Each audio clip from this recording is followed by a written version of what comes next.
Magandang araw mga kaibigan. Bigyan natin ngayon ng reaction opinion itong article sa Philippine Star, published July 18 by John Vic Mateo. Tungkol ito sa survey ng Pulse Asia, no? Pinaka-latest, June 26 to 30. Inaabangan ko dito sanang lalabas yung satisfaction or trust or approval ratings ng top 4 government officials. Ay wala pa, hindi pa na i-publish. Ito ang nailagay dito yung approval at disapproval rating ng mga respondents in different areas of governance. So dito, 5 areas of governance na mataas ang disapproval rating ng mga tao. Meron ding 3 areas of governance na mataas ang approval. So, unahin natin yung strong disapproval ratings ng mga tao. Number 1 is inflation. Dati na ito. Mula pa nung umupo ang administrasyong ito, yan ang, kahit sa ibang mga survey groups, concern talaga ng tao ang inflation. Yung pagtaas ba ng presyo? Okay, 66% sa mga tao disapprove, di sila maligaya sa handling ng gobyerno sa inflation. 18% lang ang approve. Ikadua, reducing poverty. Bagsak ang rating dahil 54% ang hindi maligaya, disapprove. Samantalang 21% lang ang approve. So, i-connect natin ito sa SWS survey. Ang lumalabas is pataas ng pataas ang bilang ng mga pamilyang Pilipino na rated themselves as poor. Pataas. Ganon na rin yung hunger. Sa SWS survey, pataas ng pataas ang bilang ng mga Pilipino, pamilya na sinasabi na karanas sila ng involuntary hunger. Okay. Pangatlo, so una, inflation. Pangalawa, reducing poverty. Pangatlo, fighting graft and corruption. 50% ang hindi satisfied or disapprove sa handling ng gobyernong ito when it comes to corruption. 28% lang ang approve or satisfied. So, yan, budget. Kikita nyo.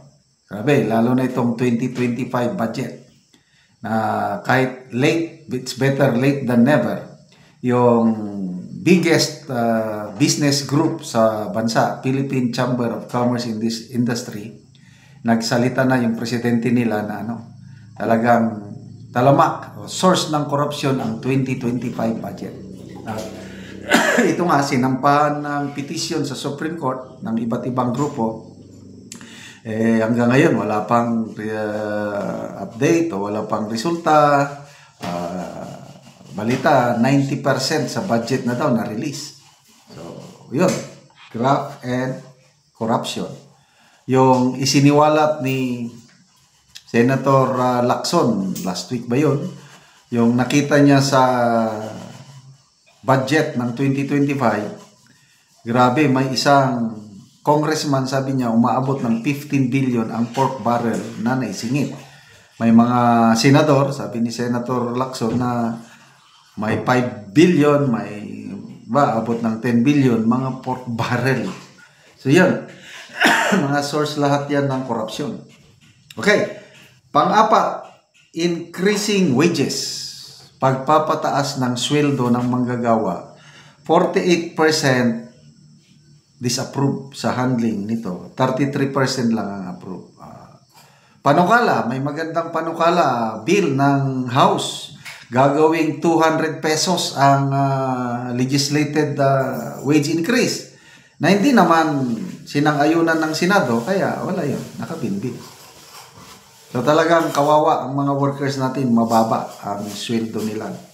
And number 5, fighting criminality. Yung sinasabi sa PNP, yung data, statistics ng PNP, bumababa ang crime rate. Kaya lang dito naman sa survey, 40% disapprove. Hindi sila maligaya sa fighting criminality. 33% lang ang approve.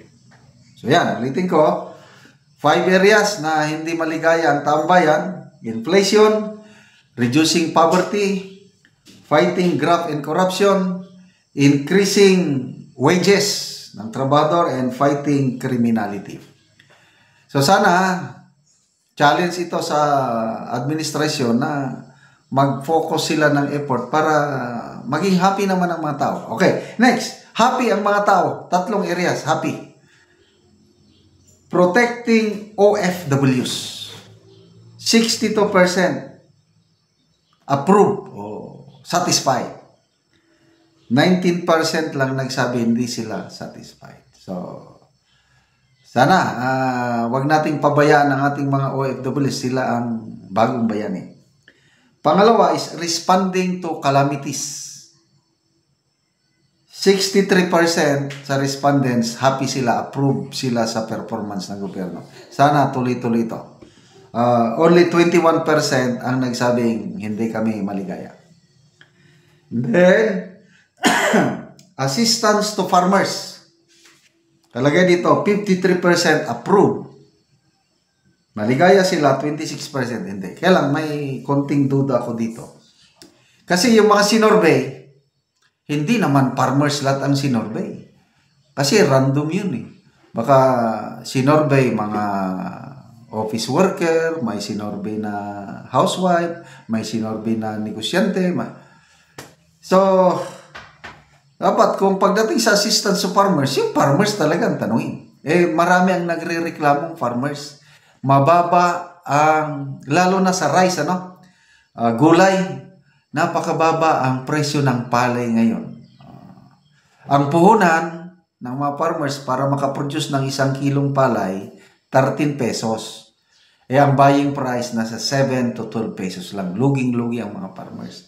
Sana, pagtuunan natin ng farmers, iangat sila sa kahirapan kasi maraming humihinto na sa farming dahil hindi sila kumikita. Okay. So, yung sana ilalabas na ng Pulse Asia yung trust and approval rating ng mga top 5 top 4, kahit top 4 na lang, para malaman natin ilan ang satisfaction or trust rating ni PBBM, ni VP Sara, Senator Escudero, and Speaker Romualdez. Asahan natin yan ilalabas sa susunod. Maraming salamat mga kaibigan sa inyong pagsubaybay sa ating channel. Nakakatulong kayo ng maigi sa tribong Talaandig ng Bukidnon dahil ang sweldo natin sa channel nito is pantulong natin sa tribo. Nagpapatanim tayo ng sayote, saging lakatan, at Arabica coffee. Ang kasabihan nga, kung may itinanim, may aanihin. Panoorin nyo ang video na ito. Ako sa area ni Manoy Boy sa iyang mga tanom nga kape. So karon mo na ni ang iyang tanom nga kape ni Manoy Boy ug nindot gyud kaayo nga kape. Mo na ni ang iyang tanom nga kape nga 419 ka buok. So tag 25 pesos kada isa ani ka punuan. So mo na ni siya. So luag-luag gid ni ang gitamnan ni Manoy Boy kay taman sa Ilaya ang iyang gitamnan og kape.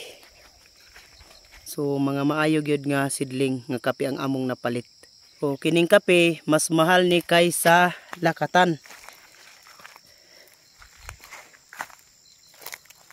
Kay tag 600 ani ang kilo kung kanang magbaligya ka kanang mapanitan daan.